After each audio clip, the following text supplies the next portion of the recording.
বিসমিল্লাহ রহমান রাহিম।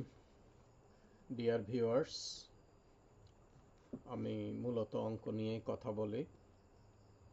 আজকে পরিসংখ্যানের বেস থিওরাম।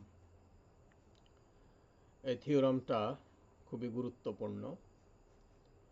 স্ট্যাটিস্টিক্সের যেমন কাজে লাগে, ম্যাথস ডিপার্টমেন্টও লাগে, আর ইঞ্জিনিয়ারিং সেকশনে কম্পিউটার সায়েন্সে তো লাগে। তো থিওরামটা আসলে খুব সোজা। যেটা আমরা থিওরি প্রুফটা বইতে দেখি, এটা একটু জটিল মনে হলেও আসলে বিষয়টা সোজা। আমরা ভ্যান চিত্রের সাহায্যে সাধারণত দুইটা সার্কেল আঁকি বা ম্যাক্সিমাম তিনটা সার্কেল আঁকি, কিন্তু যখন একাধিক সম্ভাবনার বিষয় থাকে তখন আর আমরা সার্কেল দিয়ে সেটা বোঝাতে পারি না। এই জন্য যে থিওরি বেইজ নামে একজন ম্যাথমেটিশিয়ান বা স্ট্যাটিস্টিশিয়ান, যেটাই বলি না কেন, তিনি এই থিওরি ডেভেলপ করেন। তো থিওরিটা বোঝার আগে আমরা ছোট্ট একটা অঙ্ক দেখি। আমরা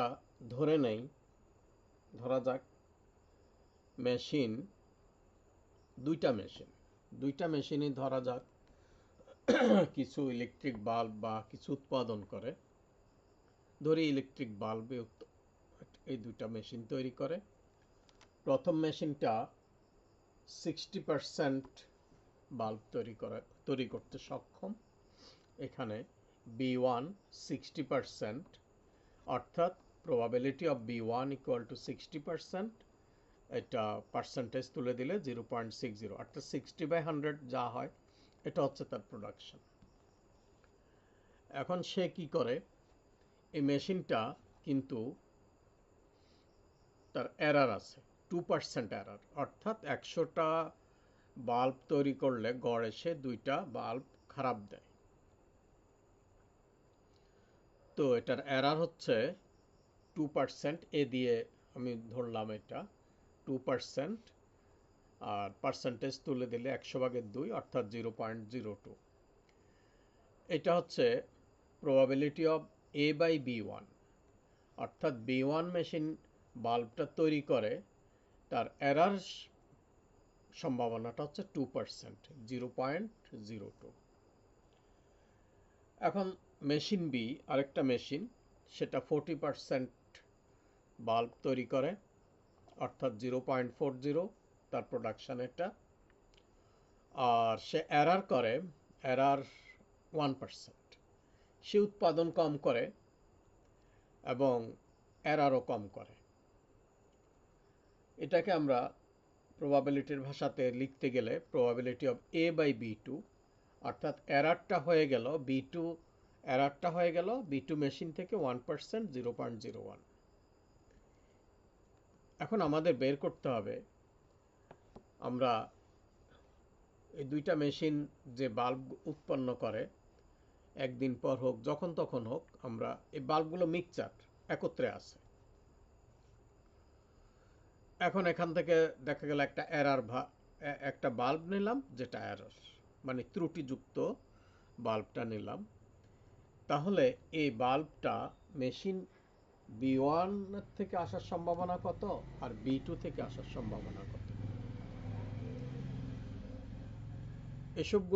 এসব জিনিস ইন্ডাস্ট্রিতে জানার পরে আমরা মেশিন কোনটা চেঞ্জ করব, কোনটা রাখবো, বা কোনটা উৎপাদন খরচ বেশি এরার দেবে, আমরা সেটা হিসাব করব। তো এখানে সোজা সাপটা হিসাব, আমরা প্রথম এরারগুলো বের করি। Error B1, error B2। Machine B1 দিয়ে এরার, সেটা হচ্ছে 0.6 × 0.2।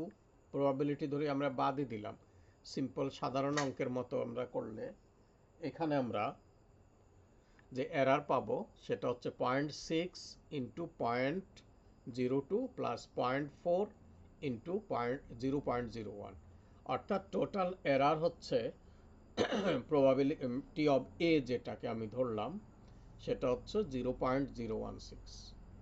এটা কি? Error by B1, error by B2। এখন আমাদের বের করতে হবে যে এই জিনিসগুলো আমাদের জানা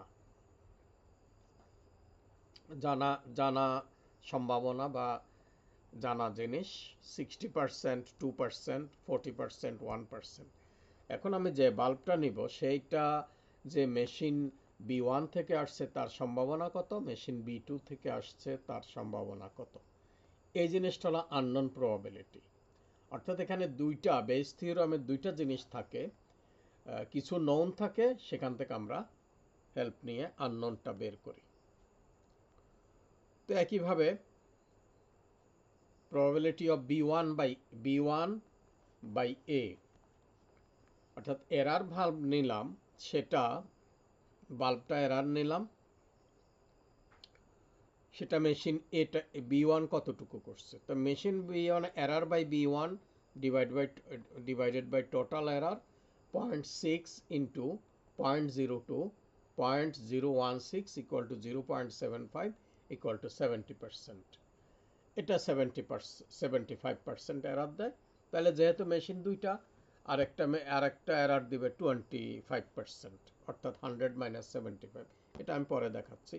সেটা হলো B2 by A, error by B2 by total error, error by B2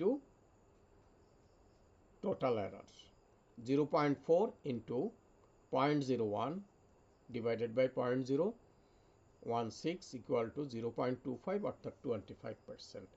R B by A 100 minus 75% equal to 25%। এই সিম্পল অঙ্ক, সোজা জিনিস। আমরা যদি প্রবাবিলিটি বেস থিওরাম এত কিছু হিসাব নাও করি, তাহলে ওই সিম্পল 0.6 ইন্টু 0.2 প্লাস 0.4 ইন্টু 0.01, এগুলা এরারের সংখ্যা। তারপরে মেশিন 1 থেকে আসছে 0.6 ইন্টু 0.2 ডিভাইডেড বাই 0.016, তারপরে 0.4 ইন্টু 0.02 ডিভাইডেড বাই 0.016। এইভাবে করলে আমরা 75% এবং 25% এরার আমরা পেয়ে যাই।